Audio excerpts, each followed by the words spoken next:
नमस्कार दोस्तों, मैं आपका दोस्तों इस समय शीतकालीन छुट्टियां चल रही हैं, विंटर वेकेशन चल रहा है। तो मैं एक और रचना के साथ आपके सामने उपस्थित हूं और मेरी पिछली सभी रचनाओं को आपने ढेर सारा प्यार दिया है और उसी प्यार की अपेक्षा के साथ मैं अपनी इस रचना को भी आपके सामने प्रस्तुत करता हूं और आपकी जो भी राय होगी या जो भी आपकी अभिव्यक्ति होगी, अपनी अभिव्यक्ति को आप जो है टिप्पणियों के माध्यम से कमेंट बॉक्स में ज़रूर प्रेषित करेंगे।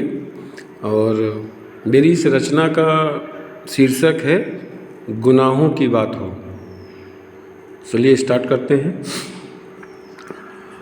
भूखे हैं कई लोग निवालों की बात हो, भूखे हैं कई लोग निवालों की बात हो, बरसों से पड़े बंद मकानों की बात हो। भूखे हैं कई लोग निवालों की बात हो, बरसों से पड़े बंद मकानों की बात हो, और सोने के मकानों में बैठे हैं चंद लोग, सोने के मकानों में बैठे हैं चंद लोग, यारों अब तो इनके गुनाहों की बात हो।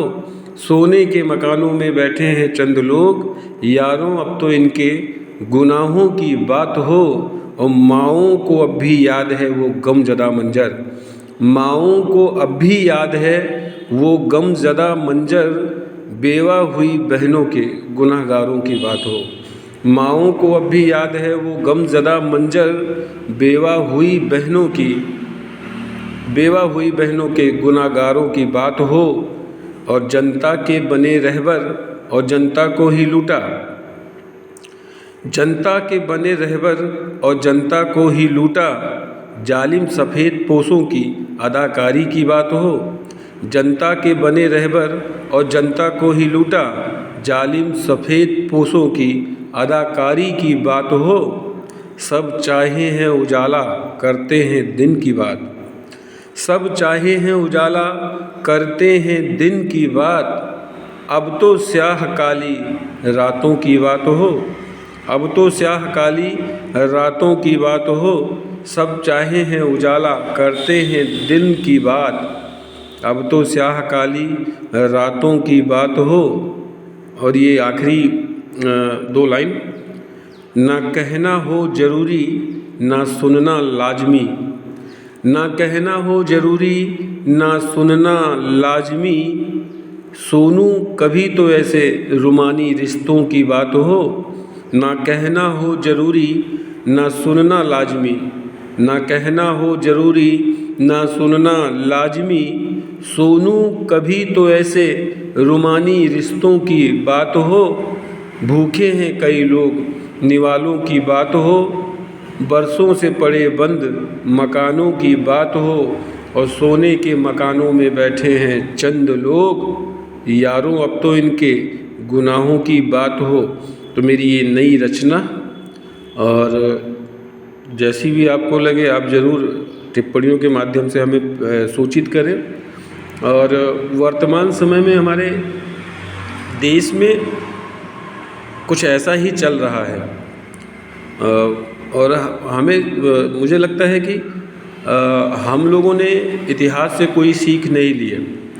हम आज भी अपने नेबर्स को देखकर ज्वेलसी रखते हैं कि वो कैसे आगे जा रहा है, और ये मेंटालिटी हमारी आज से ही नहीं है। हम लगभग 750 साल तक ग़ुलाम रहे। हम पहले तुर्कों के ग़ुलाम हुए, फिर मुग़लों के ग़ुलाम हुए, फिर अंग्रेज़ों ने लगभग 200 सालों तक हम पर शासन किया, लेकिन हमारी मेंटालिटी नहीं बदली। आज हम पर नेता जो पॉलिटिशियन हैं ये राज कर रहे हैं, और देश के जो संसाधन हैं उन संसाधनों पर ये कुंडली मारकर बैठे हुए हैं।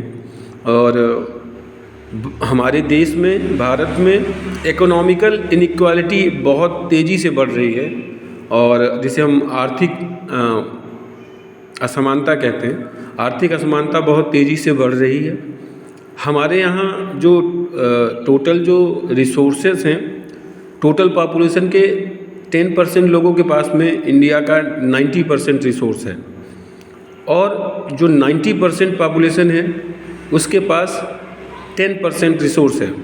तो ये आने वाले समय के लिए ये बहुत चैलेंजिंग सब्जेक्ट होगा। इकोनॉमिकल इनइक्वालिटी को दूर किया जाना चाहिए।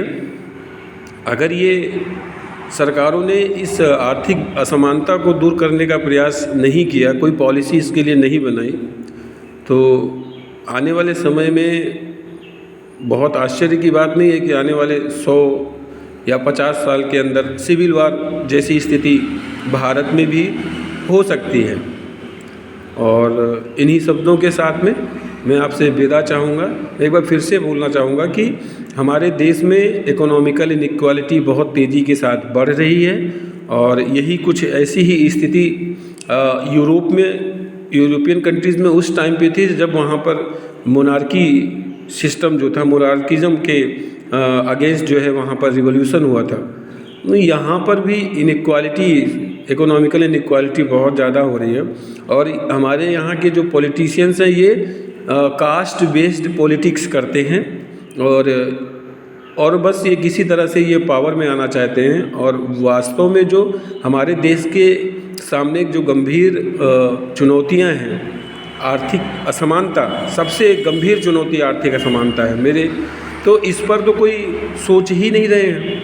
और ये जैसा कि मैंने बताया, मैं अपने शब्दों को फिर से रिपीट करता हूँ कि आने वाले 100 या 50 सालों में अगर यही स्थिति बनी रही तो यहाँ पर सिविल वॉर जैसी स्थिति हो जाएगी। क्योंकि कुछ लोगों के पास समस्या है कि वो क्या खाएं, उनके पास खाने के लाले हैं, और कुछ लोगों के पास ये समस्या है कि क्या खाएं, मीन्स वो उनके पास इतना पैसा है कि वो डिसाइड नहीं कर पाते कौन सी डिश खाएं, और किसी की थाली में कोई डिश ही नहीं है। ओके, बात अगर कड़वी लगे ये किसी नेता नताड़ी को तो मुझे कोई फ़र्क नहीं पड़ता उनसे, जो सच है वो सच है। तो जो भी सुने मेरी इस बात पर ज़रूर चिंतन मनन करें और इन्हीं शब्दों के साथ में मैं विदा चाहूँगा। मिलते हैं फिर अपनी किसी अगली रचना के साथ में, किसी नए विषय के साथ। तब तक नमस्कार, जय हिंद, जय भारत।